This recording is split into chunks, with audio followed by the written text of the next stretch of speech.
Emma collects everything. Her room is bursting with broken toys, clothes that no longer fit, old magazines, and even candy wrappers. Her parents have had enough and ground Emma until she has thrown out the junk. She starts with a box of her old clothes, but when she opens it, she sees 2 red eyes staring at her amongst the mess. It's a rat! Then more and more red eyes appear. There's a whole pack of rats. Emma screams and runs to her parents, but when she shows them the box, the rats are nowhere to be found.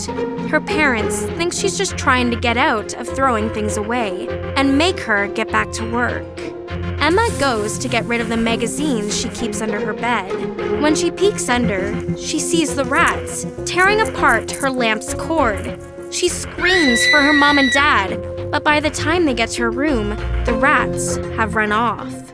Her parents chastise her again for making up a story and say they don't want to hear a peep out of her until the junk is gone. By bedtime, Emma has barely made a dent in her collections. She tries to sleep, but she keeps hearing the click, click, click of the rats scurrying across the floor. She wants to call out to her parents, but she knows they won't believe her.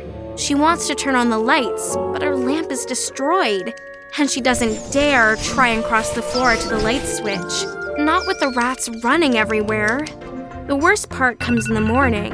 When Emma's alarm goes off after a sleepless night, she gets out of bed and sees, written on the ground in old candy wrappers and pieces of broken toys, the words, "Get out." Emma screams. Her parents come running in, but when they see the writing, they just get mad at Emma. They tell her that her prank has gone on long enough, and if her stuff isn't gone by the end of the day, she's in big trouble. As soon as they leave, the rats crawl out from underneath boxes and stacks all over her bedroom.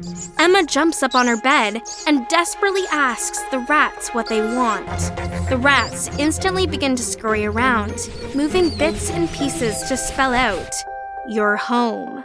Emma asks what happened to their home, and the rats write, "We burnt it down."